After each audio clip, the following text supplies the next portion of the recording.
Namaste and welcome to this very special Bharat Varta live stream on Good Governance Day, also the birth anniversary of former Prime Minister Atal Bihari Vajpayee ji. So I have with me two very special guests. I have Ashish Chandurkar who joins us. He's an author and noted columnist. You've heard Ashish speak about many different matters related to politics and policy. Welcome, Ashish. Thank you so much for joining. Hi, Gary. Good to be here. I think it's only two of us right now. Rajeev is having some internet difficulties, look like.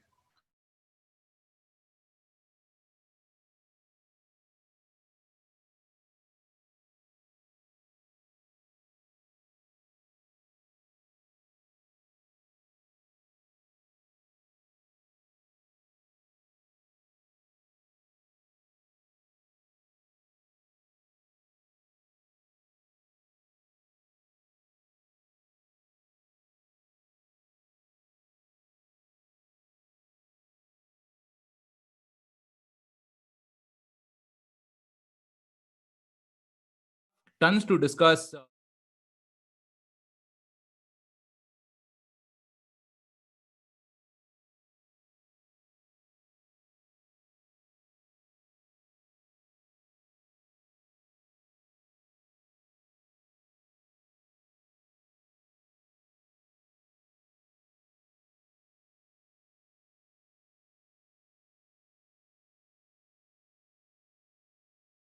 Even PMs like say VP Singh or Morarji Desai. I mean, all of them had their own issues, but the judgment or the criticism which they face is probably much higher than what a Congress PM would have faced for the same type of problems and issues.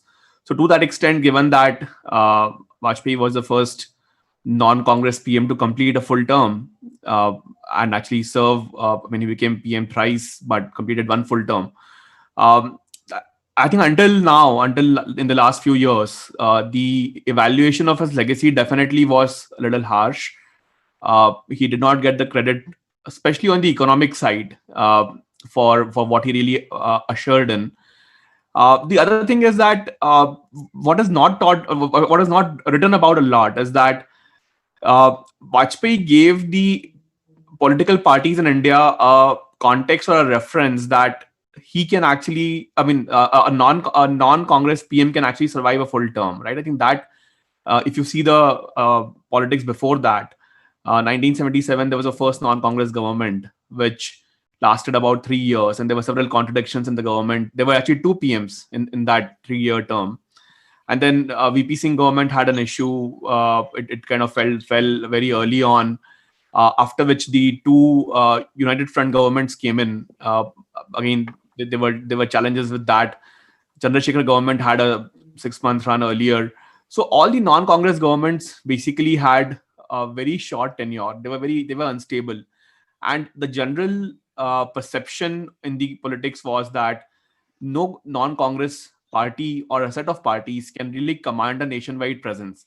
I think one thing which is not, for which Vajpayee is not given enough credit, is that he changed that assumption in the politics. His tenure changed that assumption, that it gave the confidence to the BJP that it could be a national party to start off. And then, of course, the regional parties' aspirations grew because they could then participate in Delhi. Of course, they did it with the UF government also just before, I mean, after the 13-day Vajpayee government. But I think his tenure made the coalition importance, or the coalition dharma, as it's now called, much more prominent, front and center in the Delhi politics.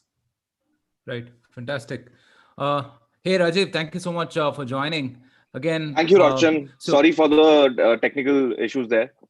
No problem at all. So for our audience, just a quick intro of Rajeev. Rajeev is an investor, and also he's now a best-selling author. His new book, A New Idea of India, is co-authored with his friend Harsh Gupta, and has been endorsed by the who's who in India, including the Prime Minister himself. So welcome, Rajeev. Thank you so much. Good to have you on the Roshan. podcast. Thank you for inviting me. So Rajeev, yeah, before you joined, we were trying to answer that central question, which is, is Atal Bihari Vajpayee ji India's most underrated Prime Minister? And Ashish had just ended his answer. Would you also want to, chime in on that? No, most certainly. I think underrated and also in many ways underappreciated. Because frankly, the changes that he made in India and for India changed the world in a significant way. So if you look at the South Asian region and India's place in the sort of the economy and sort of geopolitics as well of the late 1990s. So Vajpayee ji became prime minister at a very delicate time. It was a time of great uncertainty in India because, as Ashish was describing, we had seen three, four prime ministers come and go, and it seemed like, could there ever be a non-Congress government? Could there ever be a party besides the Congress which could sort of provide that stable governance, provide that leadership to the country? And Atalji was the first. Vajpayee was the first. Like, he was the first prime minister to complete a term, and the changes that he brought in foreign policy and economy put India on a different trajectory altogether. And by virtue of doing that, actually, he changed the world in a significant way. So, I've always thought that his role, his leadership, has not been studied enough, and his changes have not been viewed in the context of the broader rise of Asia and what we have seen unfold in the world in the last 25 years with the changing geopolitical equations. Right. Yeah, and these were certainly difficult times as well. I mean, since we are living in the times of a pandemic, I mean, there was plenty of natural calamities that time as well, right? There were cyclones Mm-hmm. and droughts, and aside from that, I mean, there was this whole tension with India and Pakistan, which we will go into further depth as we discuss various facets. Rajiv, in your opinion, how would you rank his key achievements? Maybe at this point you could just name a few of them. We can go into further detail later.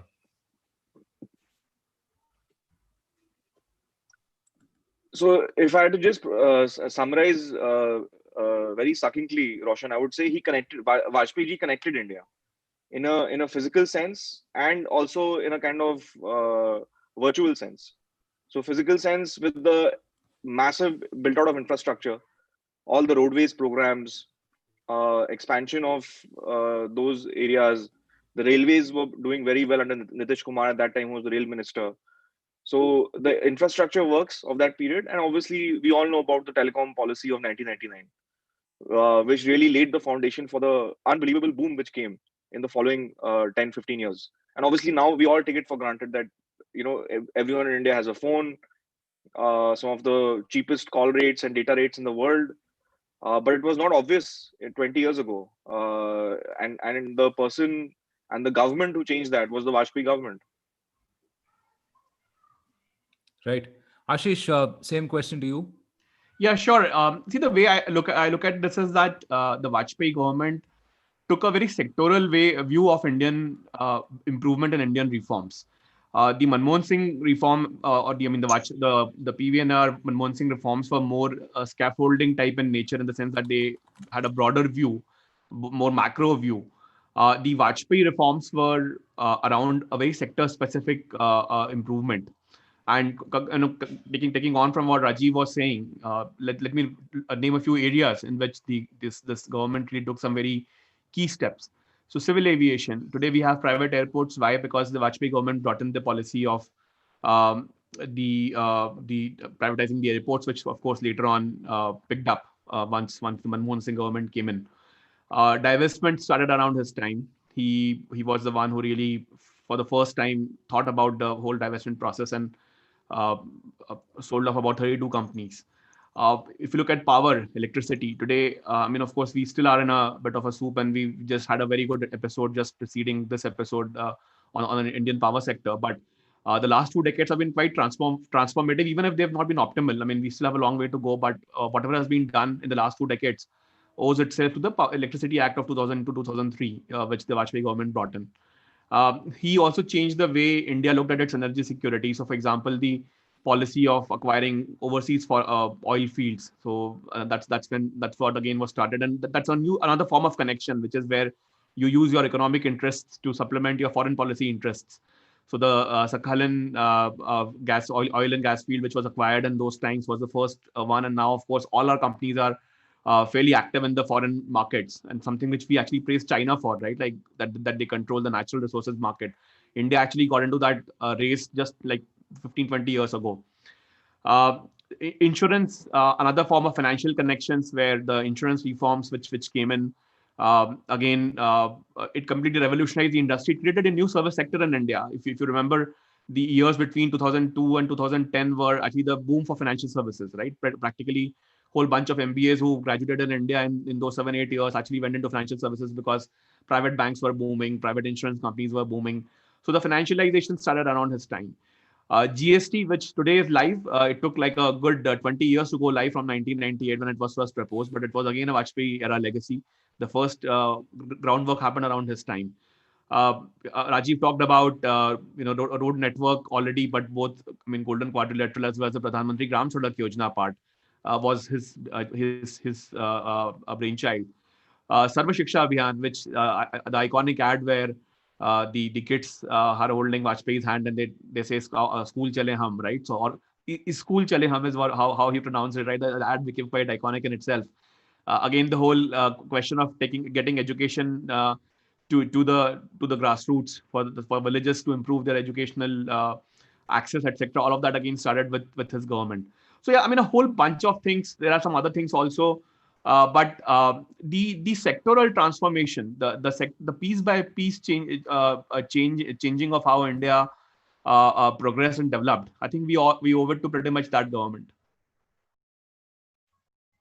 No, and I think the biggest change was just the change in psyche, because I think at that point in 1997, 1998, in many ways, I think India had stopped believing in itself. I think somewhere people had stopped believing that things can actually be changed and improved for the better. But here came in a government heads down for 6 years. They implemented all these path breaking policies, and the fruits obviously sort of followed slightly later, because as Ashish has often pointed out, many of them were like that trickle down effect took longer to sort of materialize, and the fruits came slightly later. But that trajectory was set in the late 90s and the early 2000s. Yeah, one of the things that strikes you is the how fundamental these reforms were and how far-reaching they were. I mean, as has been pointed out, I mean, we're still feeling the effects of some of these reforms, right? I mean, whether it's the telecom sector or a few other places. And yes, we'd love to go into some of these nuances. Let's talk about some of the significant events during his tenure. I think the first major event was the Pokhran tests in May of '98. After which India became a full-fledged nuclear state, and it wasn't easy again. I mean, this countries. Rajiv, talk us through that time and how Vajpayee ji handled the situation. No, so clearly this marked the single most important shift, right, in a nuclear policy sense for India, and doing those tests, not sort of carving down to like threats from, let's say, the United States or other Western powers.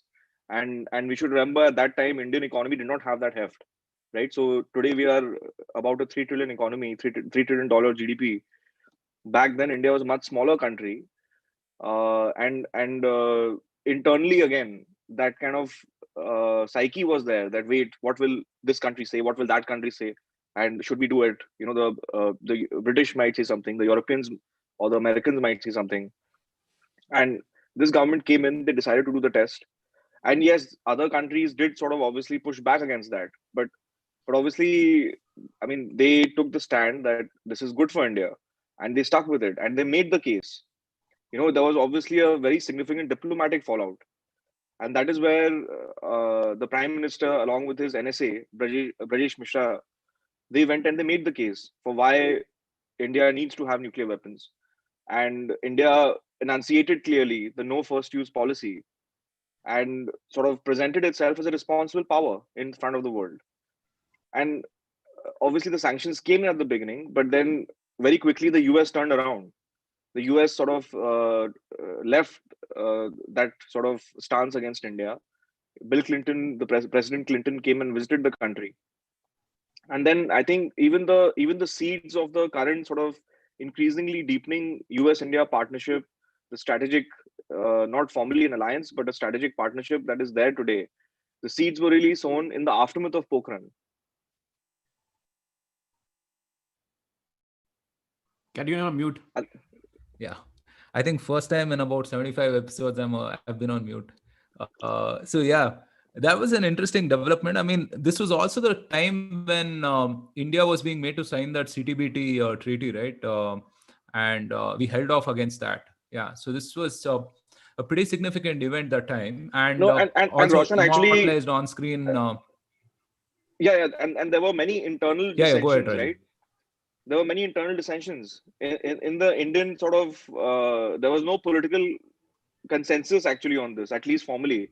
So I remember someone like the Congress president at that time, I think Sonia Gandhi, she had said real Shakti comes through sort of, that self-flagellation or whatever. She used some better word for it. And Amartya Sen had opposed it. And Jyoti Basu had opposed it. Jyoti Basu was a very powerful figure at that time, communist chief minister of West Bengal. So they all had opposed it. Even in the bureaucracy, there was a certain resistance that, there was a certain thinking of mindset of pacifism, that India should not do this. We are the land of non-violence. Not taking a realistic kind of or a realist kind of a stance, but having these kind of, what maybe people would talk in Gandhian seminars. They wanted to convert that into a foreign policy. Right. Yeah. No, I was just going to mention the movie Parmanu, which was a John Abraham starrer, I think. It was pretty good. Ashish, about a year later in 99, we had the Kargil War, right? This was just after the famous bus ride to Lahore. And I think for many of us in our generation, I think this was the first full-fledged war that all of us lived through. What are your memories of this period? See, Kargil war was a very interesting phase. We should remember that this war happened when the Vajpayee government was actually a caretaking government, right? Like the 13-month government had fallen between 98 and April 99, and Vajpayee ji was the caretaker PM when in fact the attack happened precisely because there was political turmoil in India. And AIDMK had just taken off support from the government, and of course the consensus was that the government was quote unquote not popular, which is how the media had portrayed it. And this whole coming together of Sonia Gandhi, Mayawati, and Jayalalitha, which was facilitated by Subramanian Swamy, I think that had caused the government to fall. So there was no full-fledged government. So it was a very difficult period for India to negotiate and navigate. Also, India had been sanctioned by the US, just around that time, just after the Pokhran testing. So our access to arms and ammunitions, our access to the general sentiment was not very positive for India, right? In that time.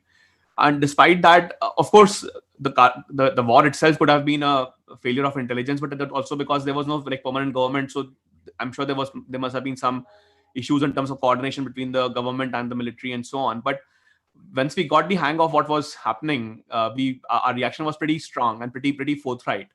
And I think that did eventually boost Vajpayee ji's chance to become the PM. I mean, the election which happened later this year, I think in September, October of that year, he won a majority. I mean, India won a majority fairly easily, with BJP raising its tally as well. So the country also rallied behind him.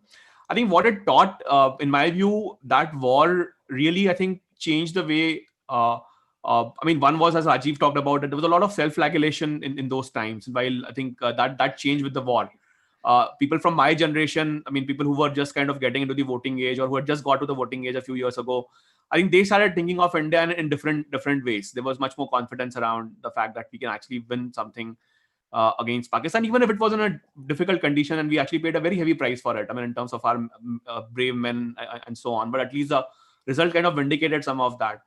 And the fact that there was a longer term thinking needed around how to handle Pakistan. I think that is also what probably came into picture, because the whole death by 1,000 cuts was, Musharraf was like the champion of that strategy, right? Even later on, and we can talk about it in some time, but Even parliament attack happened soon after that, a couple of years later. So the whole Musharraf tenure was really a very difficult period for India when he was like the proxy or direct ruler of Pakistan. And I think that war really changed, I think, Indians' own perception about the country and gave them more confidence that yes, if the leadership is in the right hands, then the country can progress and can make gains despite of the adversities. Yep, definitely. And let's talk about the parliament attack itself. I think it came in. It was in December of 2001. 5 Lashkar and Jaish militants managed to infiltrate the Parliament House, and this is when there were about 100 MPs and politicians still in the building. It could have been so much worse, right? I mean, it could have been crazy worse had it not been for the bravery of the CRPF and Delhi police, right? Ashish, overall, this was a very harrowing time, right, when it comes to security, national security, and so on. Yeah, I think even before we get into the parliament attack, Kerry, let us look at the timeline before that, right? So what happened was that Vajpayee ji was quite invested. I think this could be one of the criticisms of his government also, that he was quite invested in the whole peace with Pakistan doctrine, right, which was the Delhi consensus. And the Delhi consensus also said that a strong and a self-reliant or a self-sufficient, self-confident Pakistan is good for India. Actually, what we have realized is, to use a MJ Akbar phrase, a jelly state is better for India, which we have seen in the last 2 decades, rather than a strong Pakistan. Because every time Pakistan grows strong, they start needling India in some ways. I think that was one of the, probably a bit of a folly, but I guess that was the conventional doctrine in those days. So it wasn't like a significant departure as such. But Vajpayee ji did make a attempt to foster peace even after Kargil. Much later in 2001, what happened was the Agra Summit, which had taken place in July 2001, when Pervez Musharraf had visited India for 2 or 3 days, and there's a whole bunch of song and dance around the supposed treaty and so on. And then, despite apparently agreeing on some consensus, which would have made LAC the default, the LOC as a default LAC, effectively, like the China border. That was scuttled. What we know is that either Advani ji or some of the supporters, some of Musharraf's advisors, basically scuttled it. And I think it was for good, because that kind of ended that chapter of the puppy jhappi style of politics once and for all. It did come back again with Sharm el-Sheikh about a decade later, but largely speaking, it was a good kind of negative evidence against Pakistan doing anything constructive. So the parliament attack was again one of the death by 1,000 cuts episode. When Musharraf did not get the treaty, and he still did all the grandstanding. He still tried to portray himself as a victor, much ably supported by Indian media itself in terms of how they evaluated the outcome of the Agra Summit. Everyone blamed Vajpayee ji and Advani ji for the failure, and they said that Musharraf was wrong. We called him, and then we did not give him a treaty, etc. All of that. And that happened in July. And I think the parliament attack was really his way to retaliate and to basically, massage his own ego. Of course, there were other reasons, like Musharraf was then trying to take control of Pakistan soon in the aftermath of 9/11 in US and so on. So I think he also chose the timing right, because everyone was busy with, the Western world was busy with Afghanistan and Bin Laden.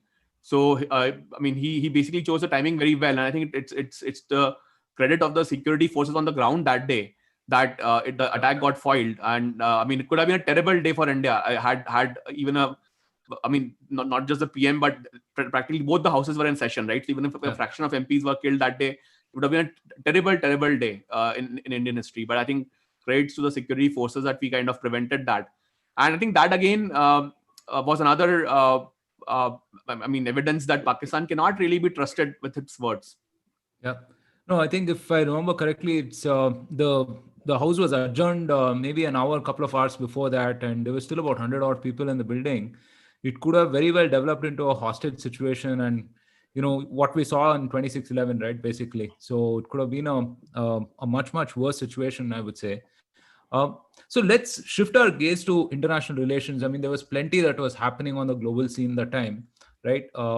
So let's maybe begin with India and US relations. Obviously, we've spoken about the Pokhran tests. It was viewed as a serious intelligence failure for the US. We had also taken a very strong stand against the CTBT treaty and so on. Rajiv, overall, how do you view India-US relations during that time? So at that time, I think, see, the context was the Cold War had kind of come to a close. The Soviet Union had sort of broken down, uh, and essentially the world was, the US was the de facto kind of, only leader, kind of unchallenged power in that sense. And India obviously started reforming in 1991 with the industrial delicensing under Prime Minister Narasimha Rao. So we had just been about 5 6 years, 7 years into that reform process, and then Pokhran happened. Pokhran tests were conducted by the Vajpayee government. So in that context, actually, then the sanctions came. The international community imposed sanctions. International community led by the US imposed sanctions. So I think the India-US sort of relationship did not have that time to sort of evolve in that 5 7 year period. But what the Vajpayee government did extremely well, I think, was that they connected economy and foreign policy in a kind of new way. So let me explain that a little bit. So when the sanctions came in, then obviously, the outreach happened. The sort of for many foreign countries, India went and sort of made the case why India should have a strategic sort of use or strategic ability to deploy nuclear weapons. And along with that, India started opening up more and more. So if you look at the kind of reforms that came in India, Ashish had just described some of them. That 6 year period, and one of the books that really sort of delves into great detail on this is Dr. Arvind Panagaria's book India, the Emerging Giant. So he really sort of lays it out sector by sector on the changes that were coming. And what the Vajpayee government did was they sort of pitched India as a business destination, as an investment destination. They told the Americans, they told other countries that, come invest in India, work in India, build businesses here. We have a large consumer base. There is demand for all kinds of products here. So they opened that new angle, and I think that was something new, because it was kind of liberalization, economic liberalization, going hand in hand with a certain type of new foreign policy. And I think obviously the Americans got that right. Uh, that was, I think, the beginning in a way of significant sort of US Yeah. investment coming into India. Ashish was talking about the boom in capital markets in the first decade of the century, the 2001-2 period till about the financial crisis, those 7 8 years. So the amount of capital that then came into India, into the stock market, the private equity sector opened up. So even both primary capital sector on a scale which had never been imagined actually by anybody. So all that came in, and it was really a brave attempt. I mean, if you're now, it looks obvious in hindsight, right? But if you're standing in Yeah. 1998 and if you're thinking it through, that this is what we're going to do, it's a very bold and kind of courageous effort, and that really paid off for the country.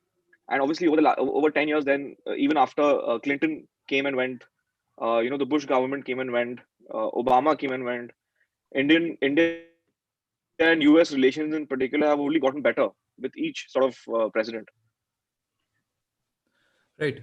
So I think the Clinton visit was the first visit by an American president in 22 years. And also, I think around that time was when this whole notion of demographic dividend was sort of touted and positioned, right? I mean, up until then, I feel like this whole Abadi Barbadi trope was prevalent all through. Yeah, pretty significant times when, we were positioned sort of in that global stage. Um, Ashish, this was also the time when I think India-Pakistan relations were the most strained, right? In my estimate, in the last 3 decades itself. What do you think? Yeah, I would actually go a step further, Carrie, and say that actually could have also been taken a big toll on the politics of the country, leading to the government's losing the election itself. I think Vajpayee ji had to spend far too much time on Pakistan and on significant events. I mean, not too much time just in terms of Pakistan being there and being retributive and being a troublemaker, but actually in terms of on ground action, right? And I think he that probably also was one of the reasons why uh, like he lost the election because of the fact that far too much energy was spent there. Let me recap that, right? So we spoke till about the parliament attack, but what happened, Carrie, after the parliament attack is actually what was most significant part of the Pakistan relationship. India was, of course, under the pressure of to do something about this attack, right? To attack Pakistan, or to basically do some kind of a surgical strike, etc. The attack happened on 12th of December, and 2 days later, Advani ji, who was then the deputy PM and the Home Minister, actually made a statement in Parliament saying that we will. I mean, there was a neighboring country aided. I mean, which aided the terrorist groups which carried out the attack. So we practically called out Pakistan immediately after that. But then we did not do anything for like a few weeks. Like we kept, and of course India was probably underprepared with all the sanctions history and so on, not having access to arms and ammunitions. So, but it was on 8th of Jan when Advani ji had gone of 2002, when Advani ji had gone to the US to basically, probably talk about Indian intent of doing something militarily. That must have been the purpose of the visit. And that is when he was told by the US authorities that President Musharraf, or General Musharraf, was going to make a statement on Pakistan's behalf, which he did 4 days later, and promised that he actually called out the attack himself, saying it was a dastardly act, etc., tried to kill Indian democracy, all of that. And he actually himself called out LAT and JEM as terrorist groups which shouldn't be doing all this. And I think India was kind of forced into accepting that statement as a rapprochement attempt from Pakistan, and take his view sincerely. But again, just 4 months later, 5 months later, in May of that year, May 14th, there was this infamous Kaluchak attack where the terrorists attacked the families of Indian armed forces. We lost 34 individuals in that attack and 50 were injured. It was similar to the Pulwama attack, which happened in Feb 2019. Very, very similar coat trails of the design. Again, India was again under pressure, and that's when we launched the Operation Parakram, right? When India fully mobilized 500,000 troops on the border. And it was actually I think Vajpayee ji was let down by the military establishment in that time, in the sense that it took us 3 weeks to mobilize like half a million troops on the Pakistan border. And actually that India lost the strategic surprise. And in fact, the whole plan had to be abandoned. But there was a lot of political pressure on him to do something about it, which kind of carried way. I mean, that pressure lasted for a while. And Operation Parakram actually, unfortunately, claimed almost 1,800 Indian soldiers. Because there were mine blasts, and there was Pakistani shelling. So there was a full 1 year when India and Pakistan were not at war, but the conditions were very warlike. India, in fact, actually bombed some ranges which Pakistan were occupying as late as May 2002, right? So that the whole year was kind of wasted on Pakistan, when actually he should have been preparing for the elections in 2004. And I think that took a lot of energy away. And it was only towards like end of 2002 when both India and Pakistan suffered the cost of mobilization. I mean, I think India spent like upwards of $1 billion in mobilization of that year, and Pakistan suffered, put $500 million. I think that's when the two countries kind of backed down after staring at each other for a long time. So in that sense, I mean, in hindsight, you can say that, in fact, Admiral Sushil Kumar, who was a Navy head then, had actually later on said that Operation Parakram was a big failure, and India basically paid a big cost for that failed. Both in terms of men, material costs, and so on, money, and so on. So I think that whole Pakistan issue, of course, in hindsight, you can always judge an act or a set of decisions. But right from starting from the Kandahar attack till this point, Kandahar hijack till this end of Operation Parakram, India had a very torrid time with Pakistan. I think Vajpayee ji probably suffered a lot politically because of that. The credit which should have accrued to him for his economic policies, and they continue to do work on the economic side despite all of these issues. 2002 actually was the landmark year of reforms also in many ways. A lot of the new things happened in that year. But that credit never went to him, because the general chatter and the general media narrative was just about Pakistan. And I just hope that what India has proven now, much later, 14 years later in 2016, was that surgical strikes are an option. Nuclear escalation is not the natural escalation from point one to. You don't go from a terrorist attack to a nuclear attack like in one day, right? I think India broke that myth now. But ideally, had he done that one thing, which wasn't the consensus then, and maybe Indian military was not as strong, so that could also be a factor. things would have been very different for himself in 2004 and for the country. Yeah. So Rajiv, any comments on India's relation with China or the rest of the world? Very quick comments, and then we can move on to infrastructure and development.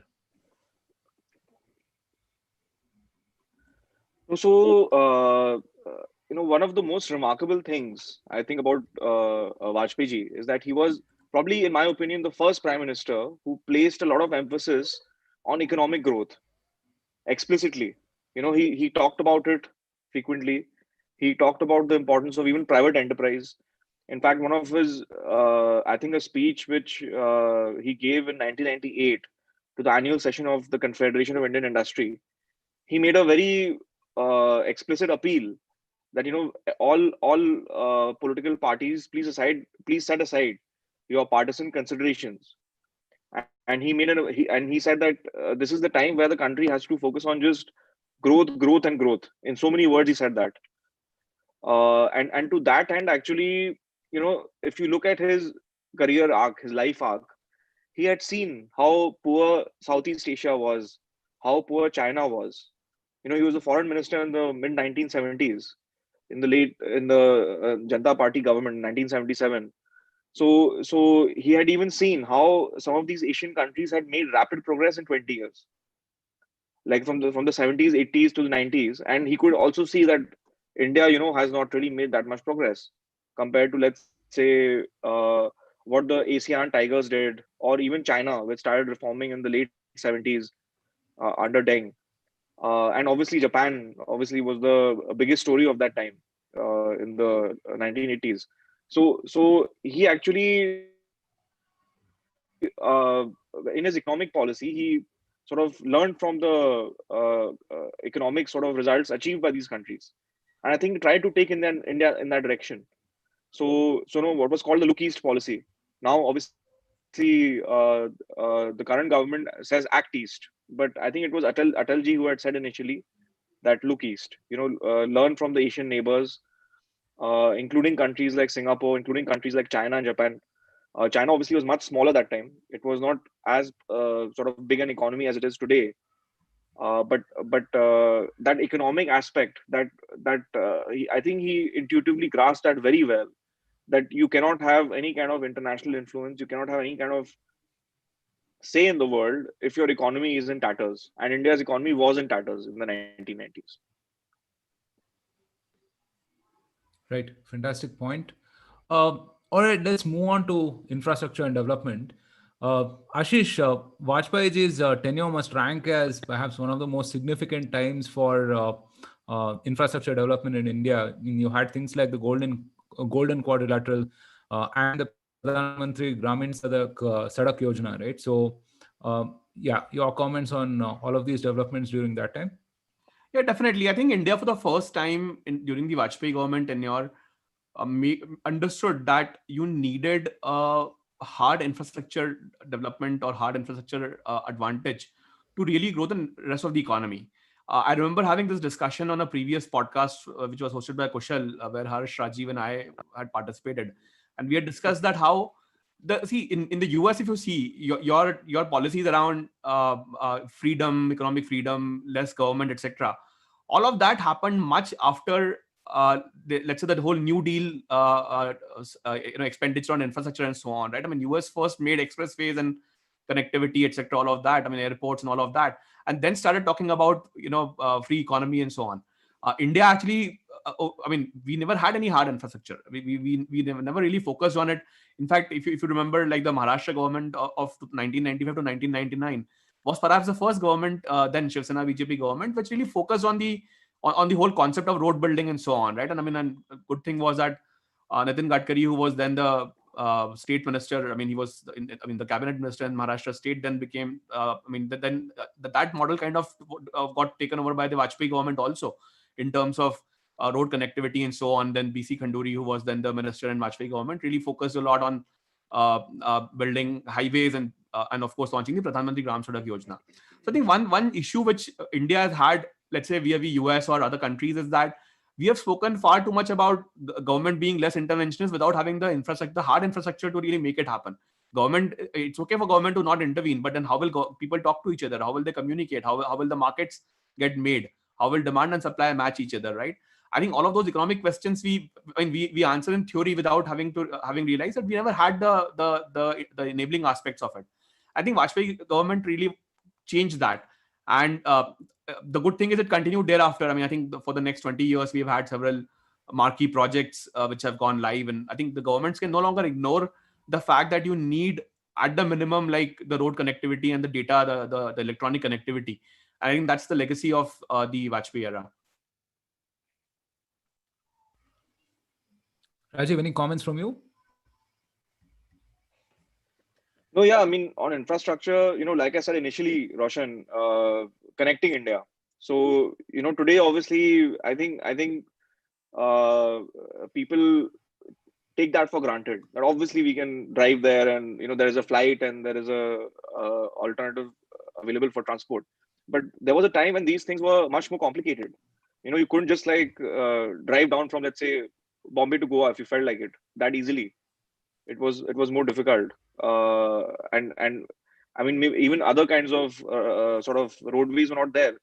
I remember there is a very good New York Times article that came out, I think, in the early 2000s, which actually traced the kind of history of how much infrastructure has been built in India, where, how, etc. And it said that there were more highways built in that 5-year period than were built in the first 50 years of independence. That was the scale on which the Vajpayee government was working. So the number of kilometers they built in those 5 years exceeded the entire stock of highways and expressways in India. I mean, there were no expressways actually. So before that, so again, when something like this happens, it opens people's eyes. People start thinking, wait, this can also be done. This is also possible. And then they say, why don't we do it earlier? And then you realize that the level of incompetence that came before this government. Again, in Dr. Panagaria's book, he has actually cited parliamentary debates where somebody is saying, why do we need roads? No one has a car over here, so we should not build any roads. It's a waste of money. Things like that. So just the transformation of connecting villages to towns, connecting towns to cities, connecting cities to each other, and that entire intricate network of moving people, moving goods from point A to point B. It's a very simple idea, but the commerce and sort of internal sort of mobility it enables is something phenomenal, which I think now obviously again governments take for granted. Particularly some of the BJP state governments are doing amazing work on this. Uttar Pradesh, for example, which Prime Minister Modi called Express Pradesh.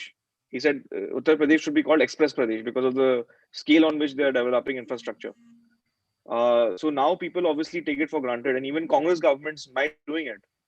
But for 50 odd years in India, this was just not happening. Something as simple as this. So this is a very big credit actually to the Vajpayee government, that they literally changed people's minds on this issue in India. Right. To add, Carrie, just one point here. I mean, carrying on from what Rajeev was saying, not having roads was actually our official defense policy until about 10 years ago, right? Like there were statements made like, if you don't have roads in Ladakh and Arunachal, then China cannot intrude in India. Actually, even on that front, the India-China Border Road Project, ICBR, I think that was launched during the Vajpayee government era, where there was a vision of making roads of, some 2,000 roads or something. Of which a lot have been done now. A lot of the projects which Vajpayee government had launched are being completed by the Modi government, right? So yes, in terms of railway bridges and tunnels and roads and all of that. So I think even the ICBR part was actually the Vajpayee era legacy, which is now getting completed. Will probably take another 3-4 years to really complete all the 2,000 roads that were identified. But yeah, I think the whole concept of India being able to travel from one part of India to another, which should have been so obvious, actually only came in around 99-2000. No, and just think of the incompetence. It just shocks me every time, when I think of these things. Just think of the incompetence that is there. I mean, people are saying we don't have cars, so there's no need to have a road. Yeah, I mean, unlike any policy decisions which require nuance or whatever, I mean, it seems like common sense that we need to have roads and airports, right? I mean, The fact that that is political and the fact that that hadn't happened full scale or full potential until then, I mean, shows what weak governments we suffered, right? All right, so speaking No, of and policy, then there you was have plenty by movies. way of I was just saying, then you have movies where yeah, go ahead. people are living in villages, going on a bullock cart, and then those movies get a National Film Award. The director gets a Padma Right. Vibhushan, and this is the image of India that we create of ourselves. Actually, unfortunately, it was almost like the government is doing this to the people of the country. Yeah, yeah. I mean, they had packaged poverty Until and the Vajpayee backwardness. government changed the game. Yeah, absolutely. Absolutely. So, there was plenty by way of policy as well, right? And, one of the prime wishes on social media, especially of the BJP followers, is privatization, right? And Ashish, one can say that the, Vajpayee era was a golden period for that with Arun Shauriji as the Minister of Disinvestment. There was the sale of VSNL, Hindustan Zinc, Balco, IPCL, several ITDC hotels, modern food industries, and so on in that 5 years of 99 to 2004, I would say, right? So, yeah. So, your comments on that? See, I have a slightly more nuanced view here, Carrie. I think, yes, clearly government should not be doing stuff like making bread or running hotels. I mean, that no two ways about that, right? But I think on the divestment side, I believe that there was far too much dogma in when it happened. I mean, of course, that's the only time it has happened. So when you say it started with Vajpayee government, I mean, that's the only time it actually happened. So it started and ended with Vajpayee government. And in that sense, we really haven't done a lot of divestment since then. And maybe it's changing in the next quarter, in the next 2-3 quarters, where we will see some of the larger assets being sold. But I think my view was that Arun Shauriji got too dogmatic about his views on the divestment side. What happened was that you couldn't club, let's say, running of a bread making factory to, let's say, divesting BPCL or divesting, say, Air India, which had far more important ramifications. So because these companies were just liquidated as all were same, like all centrally managed companies, CPSEs and so on. I actually think that we probably lost the case because of that. Had we gone a little slower on that process, but build a process of what needs to be divested. And again, when you make a process, you need to take a call that are you divesting because the government should not be in that business, or are you divesting because you're getting a good price for it?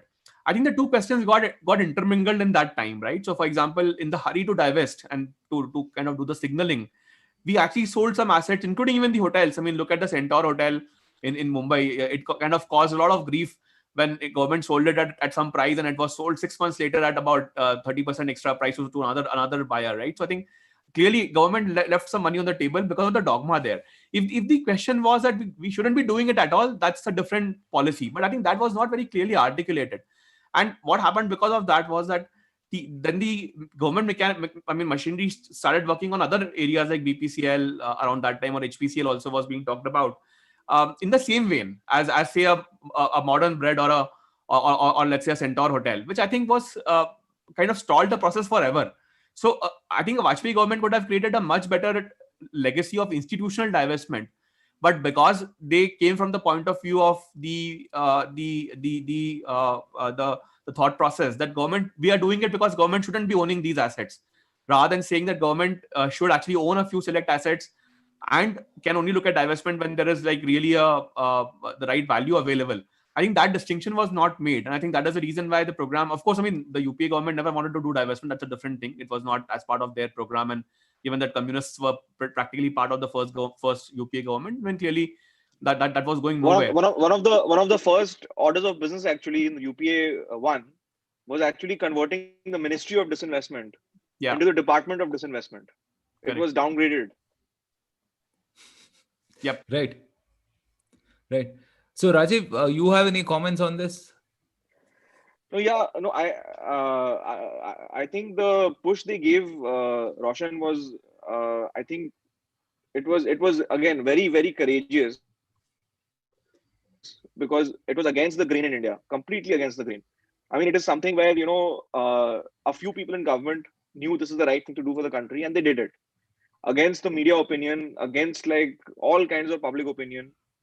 the most remarkable sort of success there obviously was the corporatization of BSNL and the privatization of VSNL. So BSNL was corporatized actually in the same way that this government, the Modi government, is proposing to corporatize the ordnance factory boards and this and that, and obviously the defense sector unions have raised hell for that. But before the Vajpayee government, until the Vajpayee government did the corporatization of BSNL, it was a sort of a business existing within the DOT, Department of Telecom. So they corporatized it. BSNL was sold again to Tatas in a transparent auction. So some of the pace actually which Ashish is highlighting, I guess what he's trying to say is that they probably went too far too fast instead of building consensus, and going in a slightly more calibrated way would have made that push more durable, probably, and probably that's a fair assessment. Uh, but uh, but the way the process was run for the first time in India, again, I think it's a great credit to the Vajpayee government that in a country riven by corruption, in a country where every neta is sort of very you look the other way and they sort of have a bad reputation of dipping into the pocket, right? So in that kind of an environment, they ran a very clean process for the most part. There are some isolated cases like the Centaur case and all that, but for the most part, there was transparent bidding. And we were talking about that. I think Hindustan Copper, Balco, and so on. So it was actually Anil Agarwal who outbid an established company, the Aditya Birla Group. I think he outbid them by a significant margin to buy those assets. And then it was considered like, he has made such a huge bid. How will this ever make money? But it turned out that it was the value that was being unlocked by transferring some of these assets into private hands. Change in management, change in practices as part of coming under private sector. So these assets really delivered massive output then. And I think I forget the exact numbers, but I believe the amount the government now gets in dividend from some of the assets sold to, I mean, the government still owns a stake. They own about 26% or so in some of the companies that are now controlled by Vedanta Group. So the dividend they get on an annual basis is more than what they got as a stake sale at that time. The annual dividend itself is far outstripping what they got by selling the equity. And obviously that company has grown like probably 50 to 100x or something. But just the fact that they did the right thing against sort of conventional sort of opinion, and delivered for so many sectors, not just the telecom one obviously, but even areas like the metals industry saw a big change in India. I think the efficiency that came in metals after that, because of the divestment and all that. And then obviously with tourism also, some of the hotels went. Today, some of the iconic hotels that have been divested were initially actually owned by the ITDC, the government entity. So all in all, it made a statement that, again, even for external observers, for foreign investors, that wait a minute, this government is actually serious about reform, about liberalization. So I mean, that message also went out from India for the first time, that something different is happening here. Right. Rajeev, I know we spoke about this in the Geo episode that we did some time back, the new telecom policy. And in fact, I mean, recently, I think Sunil Mittal also mentioned that Vajpayee ji can be truly called the father of modern telecommunication, for some of the stuff that he did in 99, right? Do you want to talk about the telecom policy at that time, the national telecom policy? No, yeah. So this is one of my favorite sort of topics, and I've written at length on this, including in our book, A New Idea of India. I think it is a case study actually for how to sort of unlock a sector's potential.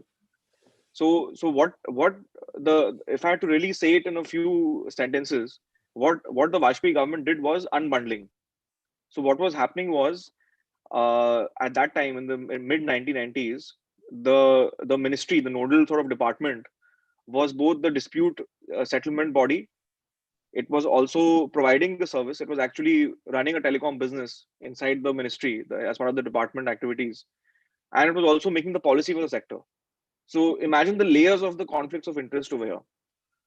The same department is setting the policy, the same department is running a telecom business, the same department is settling the disputes. Even as it is allowing private sector players to come in, they are only settling the disputes. There is no, independence there. So one of the things the Vajpayee government did was they separated out the service provision activity into BSNL. They made the TDSAT, the Telecom Dispute Settlement Appellate Tribunal, for all telecom issues. That became like a kind of a nodal court for that. And the policy making role was left to the government, and there too they created the TRAI, Telecom Regulatory Authority of India. And interestingly, Roshan, okay, so let me sort of ask you a question. What do you think was the goal of the NTP? Like, they set a goal, right? When they announced the policy in 1999, they set a goal that in 10 years, our objective is India should have X percentage of telecom penetration. So just for some background, at that time in 1999, maybe it was around 2.5% or so, 2.5 or 3%, not more than that.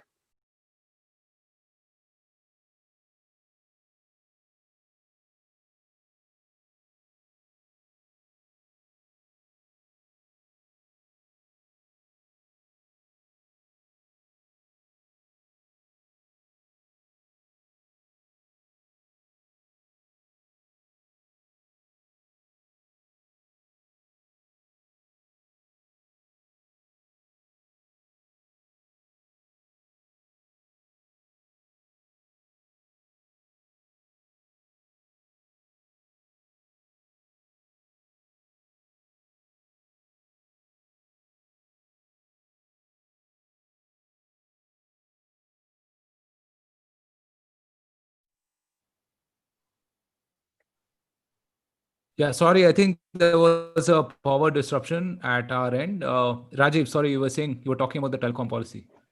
No, so I was saying, there was the goal in actually the 1999 NTP was that in 10 years, we want to get about 10% penetration.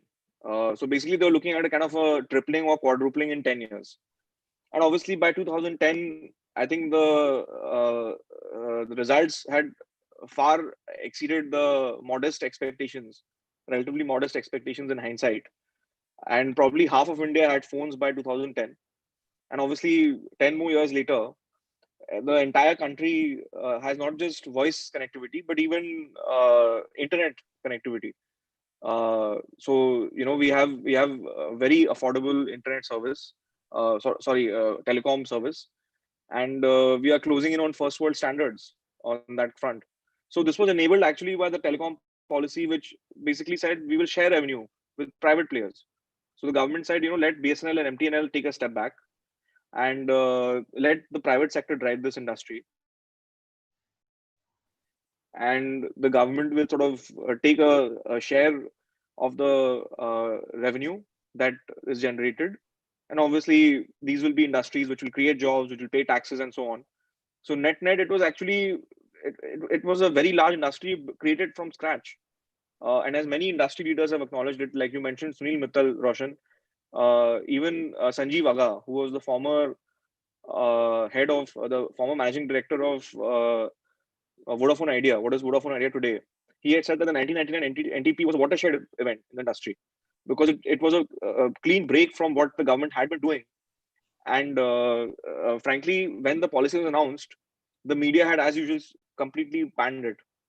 I think Outlook magazine had called it a scam or something, and Frontline had said that this is another sort of failed sort of hype being created by the government. I mean, very, very critical articles came out against the NTP. But the success of that policy is there for all to see.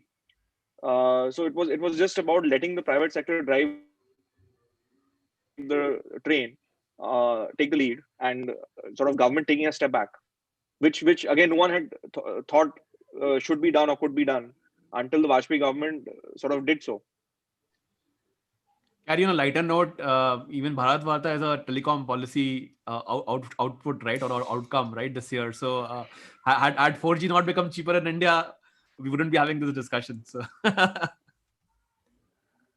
Of course. And considering Rajeev has joined from his mobile phone, right? So how would all of this be possible, but for all of that, right? So No, fantastic. So and Ashish, again, I refer to Dr. Panagaria's book, Roshan. Again, in Dr. Panagaria's book, he has cited like some parliamentary debates happening in the 80s, and actually, the person who was, I think, some people have given him credit for the telecom revolution, Sam Pitroda.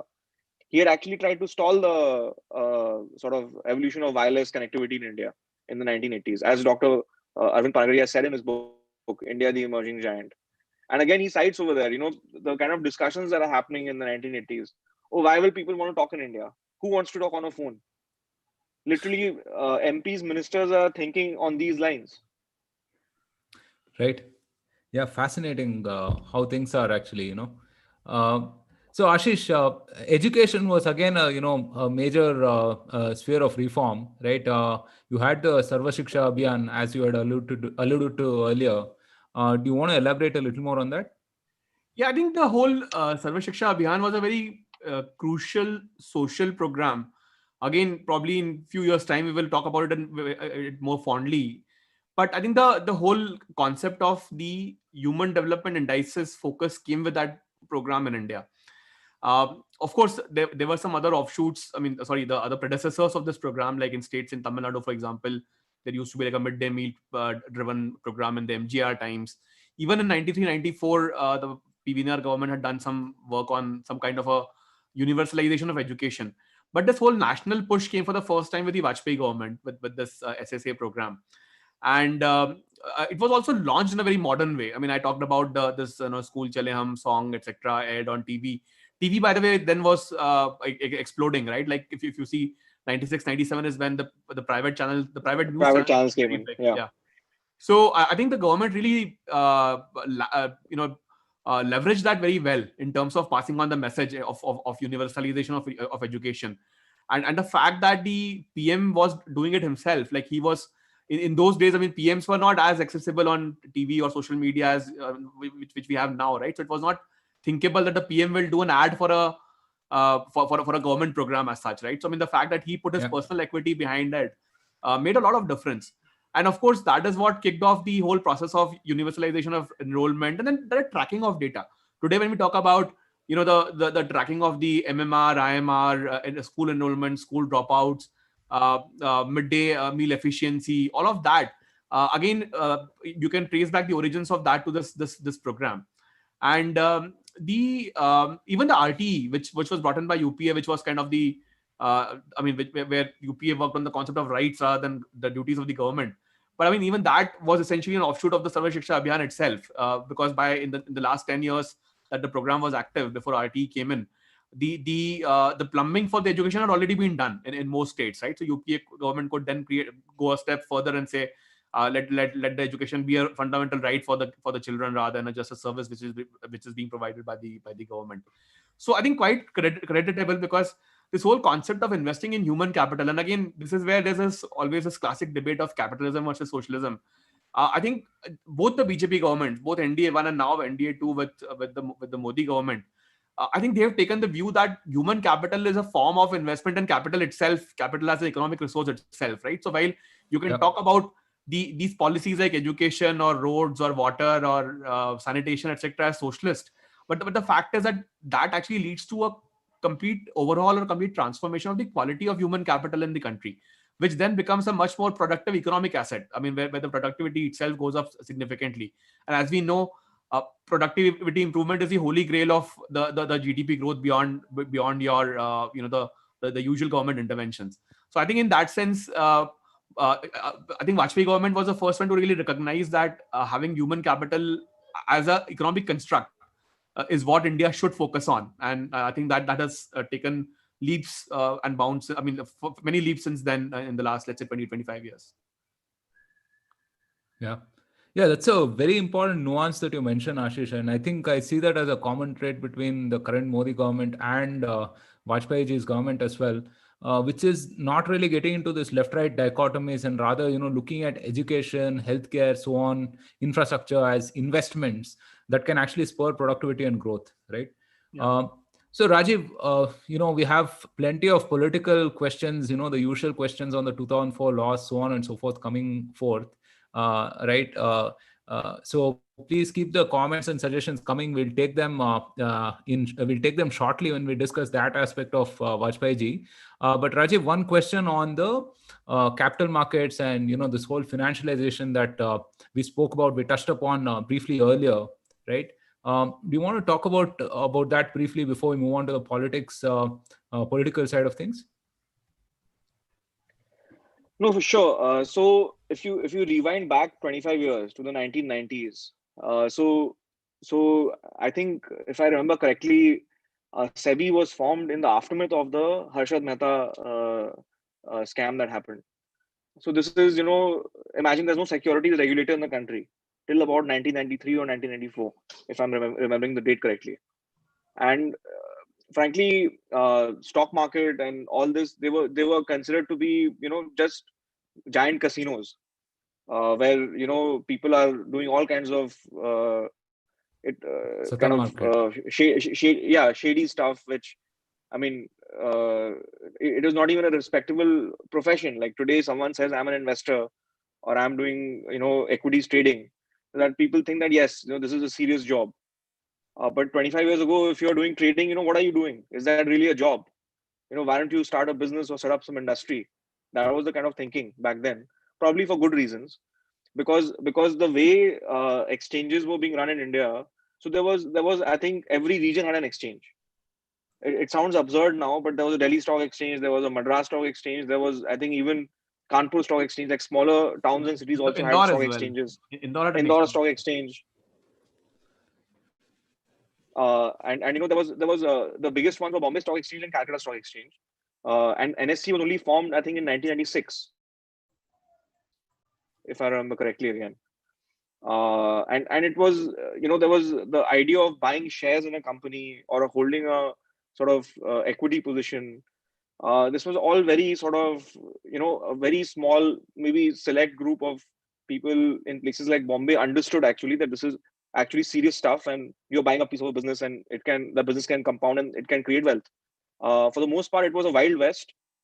And all that started changing in the 90s. In a way, the parallel I like to give is the way RERA has come in, the real estate sort of regulation has come in the last few years, and that is creating a kind of consolidation in the real estate industry.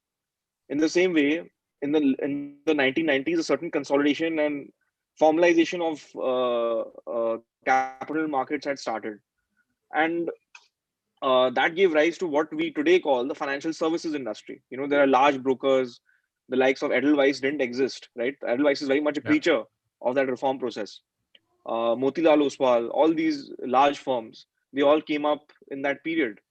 And, then obviously, I mean, probably the process had started before the Vajpayee government came in, but it certainly got an impetus under Yashwant Sinha and Jaswant Singh, who were the finance ministers, where I mean, it has been a perennial problem in India, right? That Indian households overinvested in land and gold and underinvested in Indian businesses. Sort of parking savings into equities has, not been the norm actually at all. So that started changing as SEBI came in, as the NSE came in. So ultimately, the Calcutta Stock Exchange kind of also vanished in a scam in the early 2000s. And then NSE and BSE became the two main exchanges in the country. And all these regional exchanges were basically dissolved over time. And here we are today, 20 years later. There's obviously two main exchanges in the country. There's a regulator. There are all kinds of, I mean, issues and problems also with the way financial sector regulation is happening. But we are in a much better place to convert savings in India into investment for growth companies that are listing on exchanges and so on. And frankly, even what Vajpayee government did by opening sectors to FDI in a significant way, like by sort of selling the India story abroad. Going out there and telling people invest in India. They made an effort in that sense to paint a very positive picture of the India story, making growth a priority. So all this drew in like even FIIs, foreign institutional investors, who've obviously not left at all. I mean, every year, they are sort of investing heavily in India. But again, like I would say this most significant achievement of the Vajpayee government, if I had to say it in a nutshell, would be they essentially converted India from a frontier market to an emerging market. So what was, in the late 1990s, India was like a frontier market. Frontier market being, one of the kind of unstable countries with a small stock exchange and all of that stuff. And by the end of their tenure, I think India had become one of the emerging market stories, where global investors would seriously look at investing in India by 2003-4. Indian sort of savings were being parked more into stocks and so on, into financial savings, rather than sort of land holdings or gold. And obviously, what this government has done, what the Modi government has done, is taken it to the next level. Actually, it's kind of all interconnected with the attack on black money, sort of incentivizing sort of holding of financial assets versus other kind of assets. So they've actually had a very consolidated strategy to drive financialization in the country, not least of all making it easy by digitization.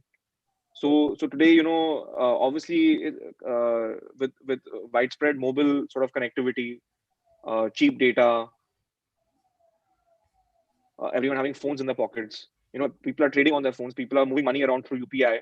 All this has really made a very big difference, where even small amounts of money can be then mobilized into equities, which would not be possible if you had to do the paperwork. So I think this is in fact, financialization is still probably got long ways to go in India. I think we are still at the very early stages actually. Huge progress made in 20 years, but I think long ways to go. If you look at the number of demat accounts in India, or look at the share of stock ownership by household, I think it's still severely underpenetrated. So it's an ongoing work. But yeah, I mean, the work that was started in the mid 1990s, late 1990s, and carried on till date, it has created a new industry. As Ashish was mentioning earlier, all those graduates in the 2000s, most of them landed, in different banking, finance, insurance jobs, which were connected to the opening up of the financial sector for the first time in a big way. Okay, just to add a couple of points here on the finance side. So the FRBM, or the Financial Responsibility and Budget Management Act, was passed during the Vajpayee years. This was, of course, that government also focused on low inflation, etc. And the fact that states should be responsible about their budgets. I think that concept came in during the Vajpayee government.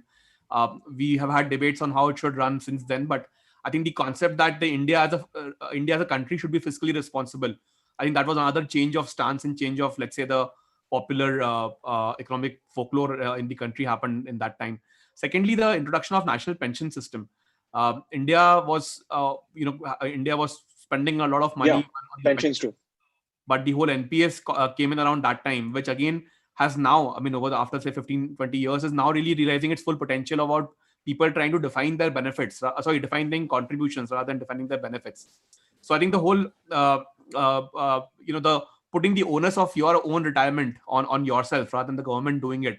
Again, it was a very fundamental shift of how people thought about the government's role in the economy, and that was a very, very, very important shift which happened, because had it not happened, India would have been spending a lot of money. The government budget would have had a far greater proportion of revenues revenue expenditure today compared to the capital expenditure, right? So I mean, as it is, it's quite bad even now, but would have been much worse. So the fiscal space which the Vajpayee government opened through those two interventions is also something which should be remembered and credited for. Right. So one evidence of how much was done in that period is the fact that we have spent 75 minutes just only broadly covering some of the stuff that was done on the various aspects, right? So we haven't even gotten to the politics, and we haven't even gotten to the person yet, which is something that a lot of people are interested in. And so I think we should talk about it now. So, let's talk about Vajpayee ji, the politician, right? Of course, I mean, he is regarded as sort of the founding stalwart of, the Jana Sangh and the BJP, right? So, Ashish, there have been a couple of books, or more than a couple of books out on, Vajpayee ji's contribution specifically on, to BJP's, founding and rise and, current dominance, right? How would you characterize this? Yeah, I think, see, he, of course, shot to fame because of his oratory, right? So once the Jana Sangh leaders realized that he had a great potential as a speaker, that is what really put him front and center of election campaigns. And then he, of course, was a very popular campaigner in the earlier times, where he would come and speak for an hour, couple of hours in rallies. I think that that really made a significant difference also to the way BJP later on, after 1980s and Jana Sangh earlier, put its point forward, point across, because he was considered. I mean, Vajpayee's criticism in Parliament actually carried a lot of weight. What he said, people heard seriously, and I mean, his speeches, both from the 1996 debates and 1996 debates, were like the first time when the government fell in 13 days. I think his speech is still remembered, right? And he kind of said it in Parliament that we will come back again with a greater force, and we don't care if we are going out now. I mean, that speech is still it's part of the political folklore. I think everyone must have really heard that speech. So I think in that sense, as a politician, he was fairly conventional. In fact, I would, and we can go into the details of this a little bit, but I mean, that would be one of my kind of complaints, that he transformed economy in a fairly significant way. But I think he conducted his politics in a very traditional way, where he probably paid the price for it, and also in terms of the losing the election, losing the re-election. But I mean, he probably was a very nice person and a nice politician, assuming that will be reciprocated. But unfortunately, some of his adversaries were not that kind to him in terms of both behaving in real life, and also how they positioned him as a PM. I think that probably, if one thing had to be changed in that era, I would say, with the politics of that era, and not the policies as such. Right. Rajeev, this was also the era of coalition politics, right? I would just add to that. Yeah, I would just add to that, Roshan. So, I mean, his oratory, like, obviously, if you see on YouTube and Google for Vajpayee speeches or something, you find hundreds and hundreds of videos. What is interesting is many of them seem to be uploaded by his fans. There is no central effort happening that someone is coordinating his videos and putting them up. I think it is his fans and his admirers who are actually, finding clippings and putting them on YouTube. And some of these videos have hundreds of thousands and millions of views, actually. So that is the magnetism of the man. That those who listen to him, they are mesmerized by him. He was this amazing speaker. And sitting in 2020, let's try to imagine that world of the 1970s and 1980s. Most homes don't have television. There are no phones. There is obviously no internet. So you basically get your news in a newspaper the next day, and it's very hard to conceive of that world sitting in the 24/7 connected world that we live in today. But in that world, obviously, the charisma and the ability to sort of get a point across in a pithy way, in a sort of humorous way, in a even in a sharp way. I mean, he was also he could be very critical, but in a sort of way that the critics, the object of his criticism, would not really know also what hit him. So and so in that world, his style really mattered. That someone who heard him would always remember that speech or that line or that way of expressing a point. So in that world, it was of enormous import, actually. That oratory aspect, I mean, people share anecdotes even till date as to how he said something, and then his opponent had no answer to that. Yeah, right. So, Ashish, there are plenty of questions, as you would expect, on the 2004 loss. We have Dhruv Singhal, who says, how was the party's performance at the state level during Vajpayee's tenure? Was there a factor in the 2004 loss? We have Siddharth Singh who is asking why was Atalji's government not chosen once more after 5 years? Then you have another question: reasons for going from 50 seats in Lok Sabha in UP in 98 to 30 in 99 and 10 in 2004. So on and so forth. We have plenty of questions around the 2004 election loss. How would you characterize that? Yeah, so I think I would put 2 points there, Gary, in terms of explaining the loss, and of course, all of this is with the benefit of the hindsight. But see, the first point was that I think Vajpayee ji's politics was not as ruthless as his economic reform was. So as while BJP had the central government, or it was rising in India in that period, it did not do enough to consolidate its position in the large states. And I'll take two examples. One is Maharashtra, one is UP. Maharashtra, the Shiv Sena BJP had a government from 95 to 99. The elections happened in 99, where neither, first of all, NCP and Congress fought separately, but together they had only 8 seats more than the BJP. There were like 30 independents which were there in the house. BJP did not. Of course, this was time when BJP was not. I think BJP was still a junior partner, so initiative also rested with the Sena in that sense. But apparently, the local talks or the local folklore is that the BJP refused to form the government again with Sena because it found it difficult to run the first government. So I think that kind of judgment, where the entire game was about how to attract the 30 independents. Congress plus NCP also had to do the same thing, and BJP and Sena also had to do the same thing. But apparently, the BJP did not force its way in that government, which I think it could have been a very expedient political call in a very localized sense. That the local leaders were not happy with how the government went, the first government went. But nationally, the party paid a like a very very heavy price for it. In Lok Sabha election, when the elections had happened together in Maharashtra, 28 seats, okay, and it could have easily attracted the 30 odd independents to form the government, but they refused to do that, and then they couldn't come in the power for 15 years after that, right? I mean, the next time the BJP got power in Maharashtra was in 2014. Similarly, UP, and someone already gave the stats. I wanted to mention that in 1998, BJP had 57 seats, I think, in the United of UP. So 50, I think 53 or 54 in the current UP.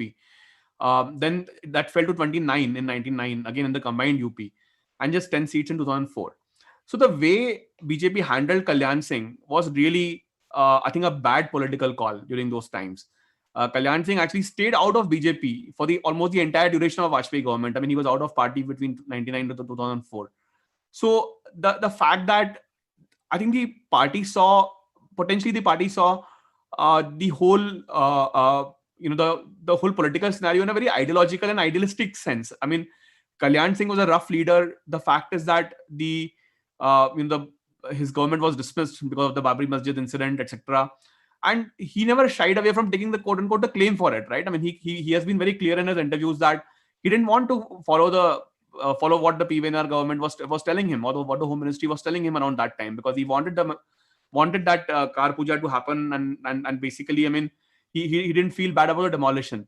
But I think the let's say the rusticness or the subaltern nature of the politics, BJP tried to avoid that, despite that being their core vote base in North India, right? I mean, the party was actually strong when it won 186 seats. Also, the bulk of the seats were coming from North only, right? And so you wanted the votes, but you did not want the voters as individuals, right? And I think that kind of a approach did not go very well in certain segments, and especially in UP, which is where they completely lost the plot between 99 and 2004.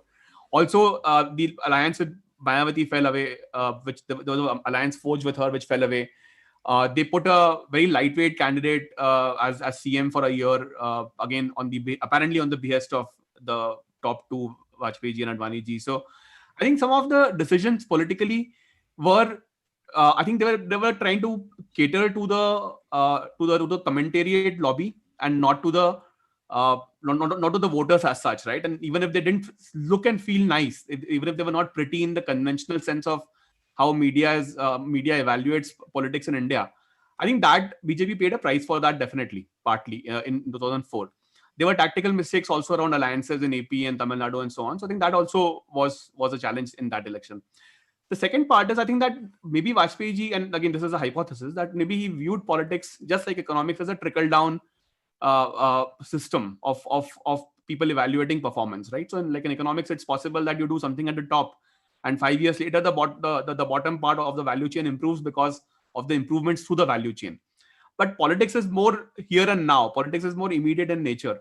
And even if you look at the election timing, the 2004 elections were actually preponed, right, by a couple of months, because not a couple of months, actually by 6-7 months, because the 99 election happened in September, October, November timeframe. So this happened in March, April, May timeframe, right? So it was significantly preponed.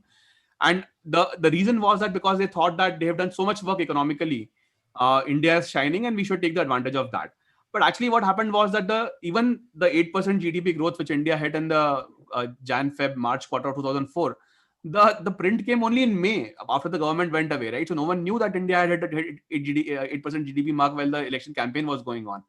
So I think the whole this tying of economic policy and the vision to the immediate benefit, what the countries or what the voters will what will accrue to them now, I think that story was missing. And the rural economy was had a stress. There were 2 droughts in 2001, 2002. India had not come out of that yet. And the fact that BJP was losing key states, there were rebellions in states, plus the fact there was a Pakistan pressure of all of 2002. I think they did not fully unwind these things, and they just became too many. And they just thought that like the macro picture was looking good. That macro picture will reflect in the macro politics also, in the sense that it will trickle down. And that did not happen. And I think that was the reason why they paid the price for. And again, a lot of urban supporters for BJP, right? Like people thought that, yeah, the party is going to win. So they just did not vote. Like a lot of people did not vote. I mean, I think all of us will personally know people who ruled later on that we did not enroll to vote at all for that election. So I think those were some of the factors in my view. Bad judgment on the political side, basically, and not giving enough importance to some of the very subaltern concerns in the country, which is not driven by economy. Yeah. And I think we can talk about... I would actually just add... Yeah, go ahead, Rajeev. I would just add one thing to adding. I mean, I largely agree with Ashish. But there is also something to be said for the constraints in which, that leadership had to work. Right? So we were talking about the media, for example. Now, obviously, if you compare to the current dispensation, there's no doubt that the Vajpayee government was probably more sort of friendly or open to working with the Lutyens media. Now, why is that so? Well, they had an enormous power to set the discourse, which has frankly been whittled down by the internet. So today, the Prime Minister and all the sort of senior leaders in Delhi, they are able to form a direct connect with the voters through digital platforms. 20 years ago, it was a very different system at work. You had to go through newspapers, you had to go through television channels. That was the kind of medium to reach people. So and then obviously we should remember Vajpayee ji and Advani ji never had 280 and 300 plus seats. They were working with fragile coalitions. They were balancing many factors. So that kind of what we now see as softness was probably necessary to hold everything together. Because even one or two sort of individuals who control their parties, one or two individuals sort of walking out for some reason or not playing along would bring the government down again. And India had already been through a cycle of continuous elections, unstable government, unstable sort of base like that. So I think that was a severe constraint on them.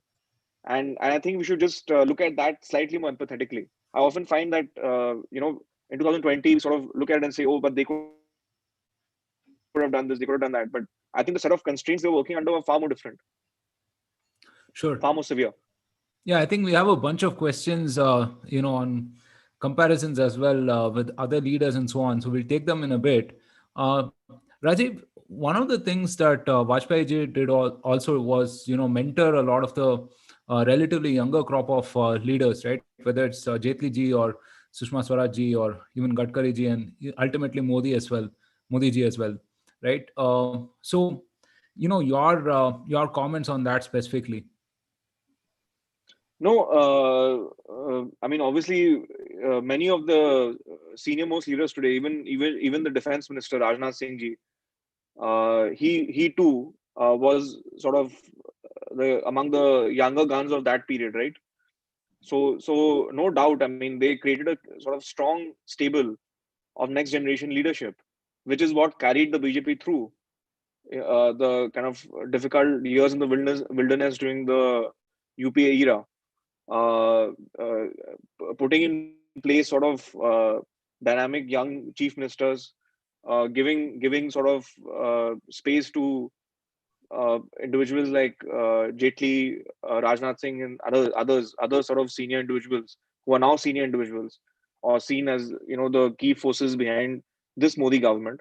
They all sort of cut their teeth in that period in the 1990s and late 1990s and early 2000s.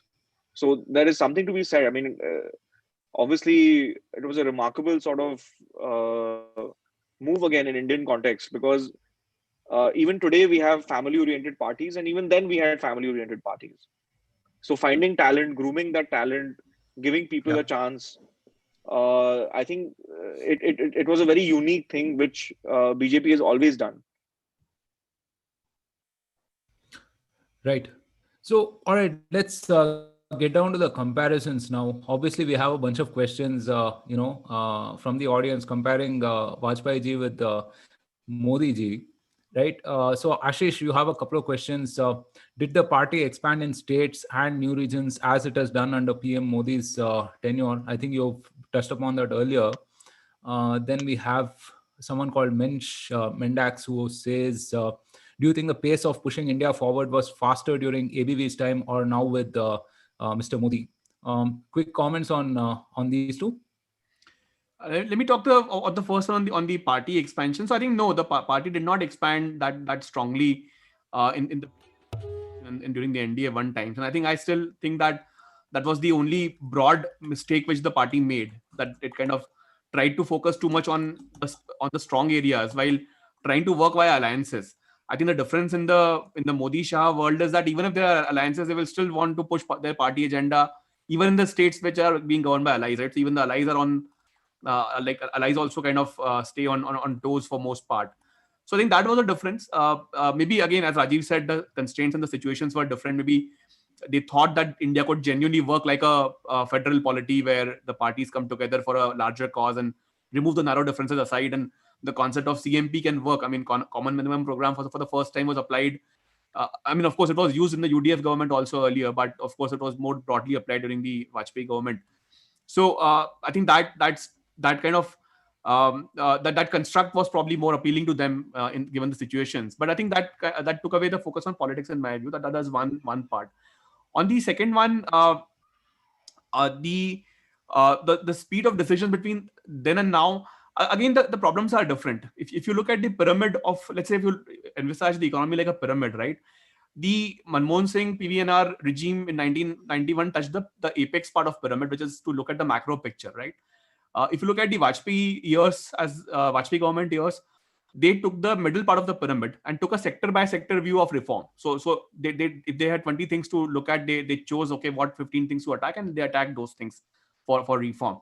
The Modi government has the entire pyramid to attack, because there's a need for a new macro reforms, because the 91 reforms have played their part and run their course.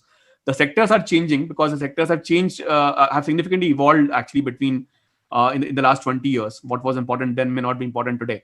And then, of course, the Modi government has also done this direct touch point with the voter, with the citizens, right? Where they want a central scheme to actually reflect to the voter directly without any middle chain in between. So that's a different approach, I would say, on the reform side for the Modi government. I think both are crucial, and both have their own importance. I would not compare them in a good versus bad sense. I think the contexts are different, and the approach is also quite different. I would just add, Roshan, Right. I'm very curious to run a thought experiment as to what would a Vajpayee government with 300 seats look like. What would be their policy positions on some of the contentious issues, some of the more aggressive sort of political debates that are happening. they obviously had to take a very moderate stance and play the establishment line, running a coalition. But with 300 seats, it changes many things.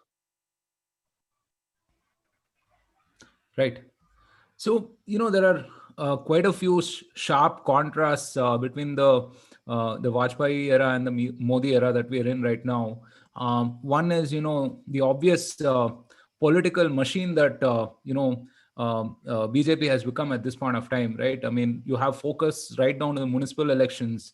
I mean, you saw that recently with the Greater Hyderabad municipal polls, for example, right? Which was obviously not the case earlier, right? Then you have this mainstream embracing of Hindutva as an ideology right now, which again was pretty subdued at that point of time. And also, finally, the elephant in the room, there are leaders like, Arun Shauri, Jaswant Singh, Yashwant Sinha, so on and so forth, who were, again, sidelined by Modi ji in his first and second tenures, right? How do you see all these contrasts, Rajeev? No, I would not see them as being sidelined, to be honest. I mean, see, there is a certain time when a person should sort of hang up their boots, right? So, would it be reasonable for, let's say, Yashwant Sinha or Jaswant Singh to expect that they would again get that role under a Narendra Modi government? I don't know. And I mean, this government is in fact proactively, implicitly, actually, even explicitly, probably somewhere they have said that at age 75, somebody should leave an executive role. And I don't think we'll find too many individuals who are, let's say, running a state government or running a running a union ministry who are 75 plus. There are hardly any, actually. So Dr. Shauri's case obviously was rather unfortunate, as many people on the this side of the fence have felt that he was not included at that time. But then in hindsight, maybe we realize it's the right decision given how things have turned out with him. His intellectual work obviously stands very tall, but whatever he has done in the last 3-4 years kind of undermines his own positions, which is very unfortunate. But I do think that BJP is a party which traditionally has always, like I was mentioning, given space to young talent, new talent, not necessarily even talent from connected to politics.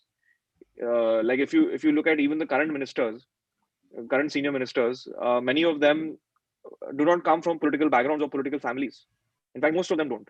So that wheel needs to keep moving forward. That churning needs to happen, and it's only healthy for, I think, a political party, and it's very healthy even for Indian democracy.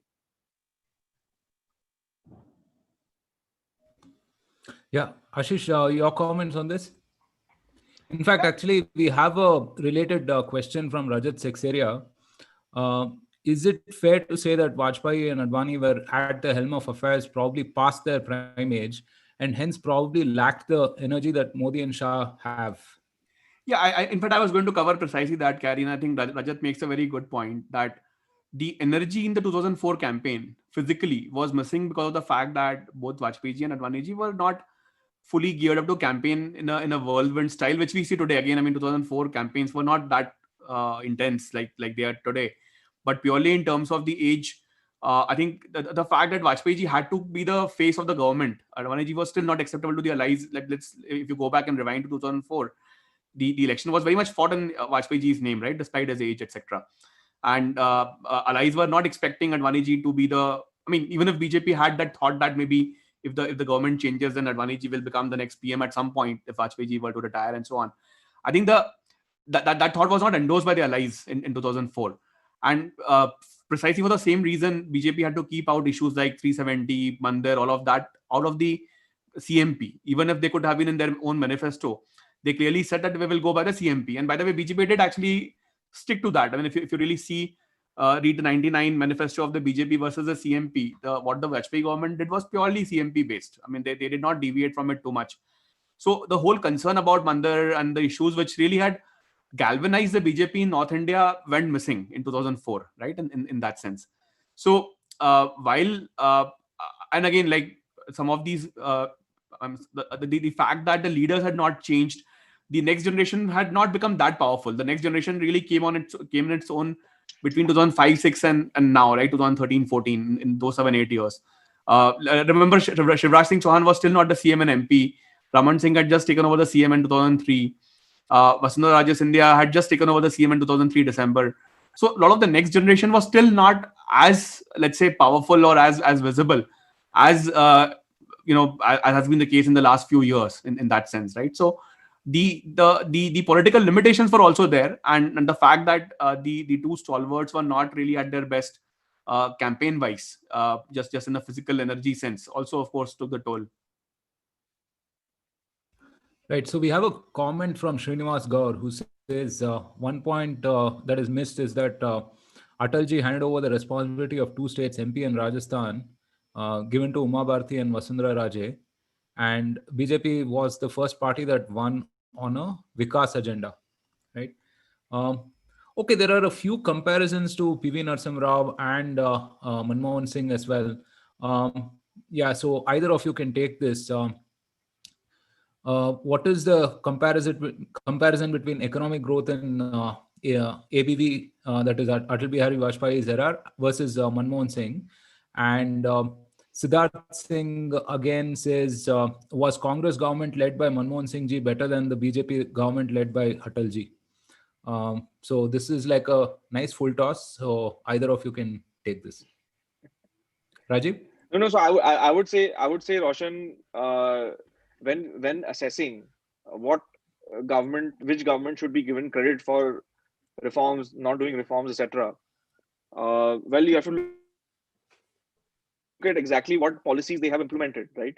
So when someone says that Manmohan Singh presided over the high growth period and there was 8% growth and all that stuff, well, what did he do in that 2004 till 2009 period? What reforms were implemented by the Manmohan Singh government? This was a government that was formed by the vote of 60 MPs from the left front, 60 Communist Party sort of MPs. And they would not allow any liberalization to happen. There was hardly anything happening. So the first Manmohan Singh government was actually coasting on the work of the Vajpayee government. The Vajpayee government sowed the crop and the Manmohan Singh government reaped it. And it was all looking very good because you have communists in a government and you have 8% growth. So you have achieved the impossible in a sense. And obviously after 2009, India came to know about all the corruption that had happened in the UPA 1. So all those skeletons tumbled out only in 2010 onwards, probably. So I mean, we can look at the explicit growth and say that, wait, this government delivered more growth. But the question is why?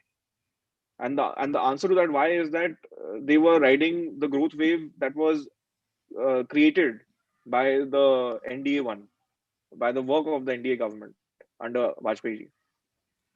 Right. I don't know if it was Ashish who mentioned this earlier, that the reforms under PV Narasimha Rao and the reforms under Vajpayee ji were different in the very fundamental sense that, PV Narasimha Rao had a gun to the head sort of a situation, right? It was the whole balance of payment crisis and so on. There was really no choice. But, Vajpayee ji had to engineer or manufacture these reforms, right? And a lot of these went against the grain and were unconventional per se.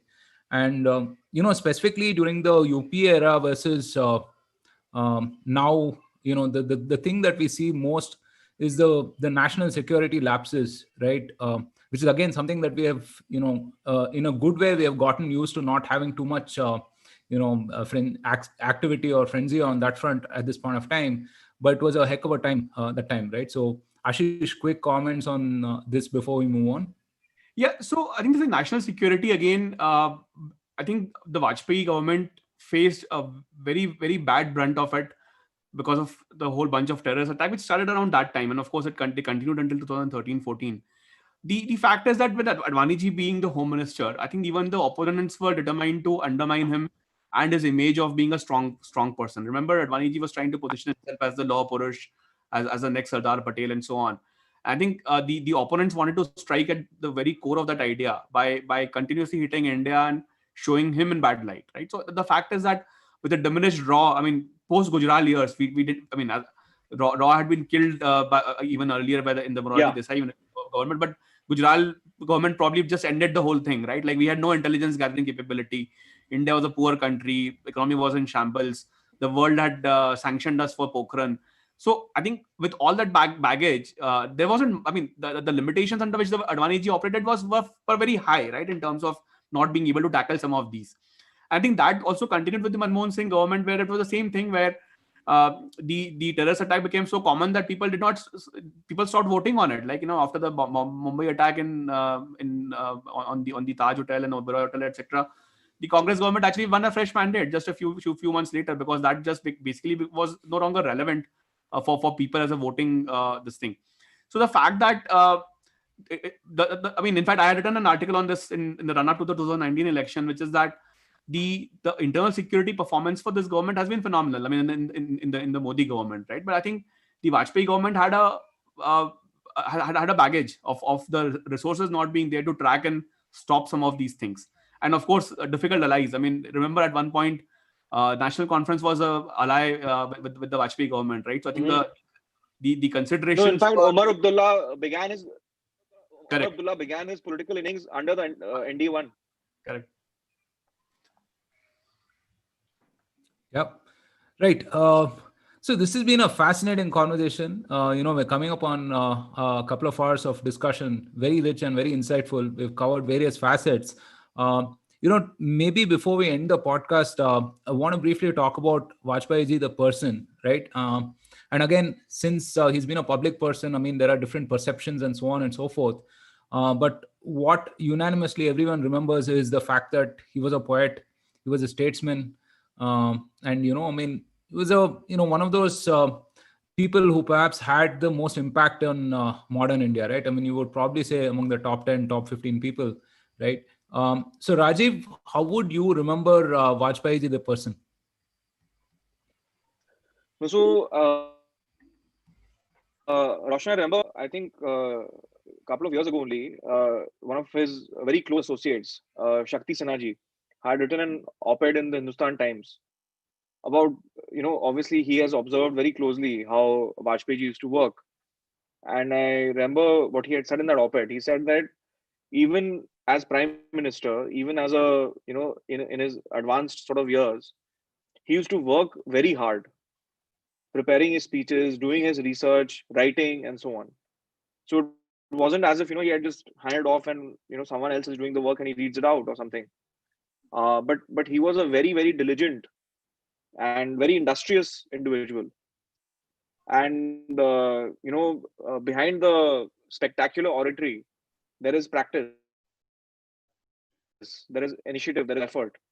So a lot of people may say that he was gifted and so on, but actually what really came across to me from those writings by Shakti Sinha was that he was a very, very industrious man, actually more industrious than maybe he's given credit for. People say that he's a genius, but as the saying goes, behind genius there's 99% perspiration and only 1% inspiration. So I remember him as actually a man of tremendous tenacity, incredible commitment to India, and a capacity for working which probably few people have. Because imagine his life arc, his career arc, his entire sort of life was mostly spent in the opposition benches. I'm sure at various points, maybe the Congress tried to recruit him. They could have dangled a carrot and said, why don't you join us? You can become a minister, you can become a this and a that. But he stuck on his path. He stayed the course with the ideas that he believed in, which is actually very, very difficult over the course of like almost 5 decades. And in the course of that, he's in a genuine way, Vajpayee ji and Advani ji get credit for actually creating a bipolar polity in the country, in the world's largest democracy. And through their governance efforts, through what they did with ND1, they proved to India that yes, there is an option to the Congress. We don't have to be stuck actually with one party and with one family. That India can do better. That there are big things that India can do in even cutting edge areas. One of the slogans of that period was, IT is equal to India's tomorrow. Again, the IT industry today, obviously, global exports sort of powerhouse for India. But 25 years ago, 20 years ago, it was not taken for granted that India could actually make a mark here. But the government pushed that forward. A new age industry like that, they pushed it. So even having that kind of positivity in an environment of complete sort of hopelessness almost. After 50 years of independence, there was hopelessness in India. That we are still poorer than even Pakistan on a per capita basis by the 1990s. And so many countries have kind of done better. But their contribution is, it's really in nation building. It's, I think, without parallel in India actually. Right. Rajeev, you've mentioned more than a couple of books along the way. You mentioned the Arvind Panagriya's book, and then you mentioned also Shakti Sinha. Any other books Yeah. that you would suggest to our viewers to understand more about Vajpayee ji? So particularly on the topic of disinvestment, disinvestment secretary at that time, Pradeep Baijal. So Pradeep Baijal had written a book, Disinvestment in India, I Lose, You Gain. And that book gives a lot of details on the disinvestment process, how it was run, what the priorities were, what the challenges were. It's almost comical in some places where they're trying to sell a hotel and they can't find any of the papers, things like that. So the kind of logistical, legal kind of challenges of actually doing something like that. So I think that's a very good book on understanding how privatization happens. So I would highly recommend that one too. Right. Yeah, so a couple of books. I think Jugalbandi by Vinay Satpathy, which has just come out as well, and hopefully we'll have Vinay ji on the podcast in January. And I think the Vajpayee years by Shakti Sinha ji as well, who we will likely have on the podcast soon. Right. So these are a couple of other books that one could look at. Ashish, final question at the end of this marathon 2-hour discussion on Vajpayee ji. Right? How would you remember? How should one remember Vajpayee ji, and what was his contribution in a nutshell to India? See, I remember him, Carey, as a politician who changed the cynical nature of Indian politics. In 1996, when he resigned after 13 days, there were endless debates in my engineering college on his speech. Right, the passionate way in which he talked about that he will not do jod tod to save his government and actually would rather come clean and win a fresh mandate whenever that opportunity arises. I think that was a seminal movement. I mean, see, if you see in 1980s, late 1980s, the politics had become very cynical with this whole Mandal Kamandal issue, and there were a lot of opposition to the Mandal movement and so on. Like the entire North India was burning. There were riots throughout that period. If you see the era between 1984 and 1993-94, it was a very bad phase for India as a country. There was a lot of communal strife. Country was kind of just directionless, right? People were just happy to get past another day of their life. There was nothing to really look forward to in terms of new things happening and so on. I mean, it partly, of course, changed with the liberalization, but the social structure did not change until 1994 when, until when the riots continued. So I think the Vajpayee ascendancy to the first term, which was only 13 days, I think that was the most significant part to me in a lot of people's political perception, because that really made them think that politics could be different. There could be people involved who may have a very good intent, and they may want to do something which you can relate to yourself, right? And need not be expressed in the terms of vote banks or clienteling type of propositions. I think that to me was the biggest contribution. I think a lot of us of my age, if we are interested in politics today, it is because of Vajpayee ji. And that is kind of encapsulated very well in one of his poems, which is called Do Anubhutiyan, right? So you might have come across this, where he contrasts his own experiences of how world was versus world should be type. So the first parts of the Anubhuti, the pehli Anubhuti says that बेनकाब चेहरे हैं दाग बड़े गहरे हैं टूटा तिलिस्मा आज सच से भय खाता हूँ. गीत नहीं गाता हूँ, when that is the despondency which used to be there in the politics, when in the public life. And the दूसरी अनुभूति is that which he imagines the country to kind of usher in or wake up to was the गीत नया गाता हूँ, प्राची में अरुणिमा की रेख देख पाता हूँ, गीत नया गाता हूँ. So I think that I mean काल के कपाल पे लिखता हूँ मिटाता हूँ. So the fact that he challenged the status quo and he gave that ambition to various people to young people of that time, that India could be a strong power, we could believe in ourselves, we could take on the world in different areas.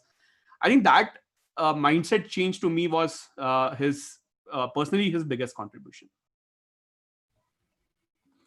Yeah. No, one more poem actually comes to mind. One of my favorite Vajpayee poems.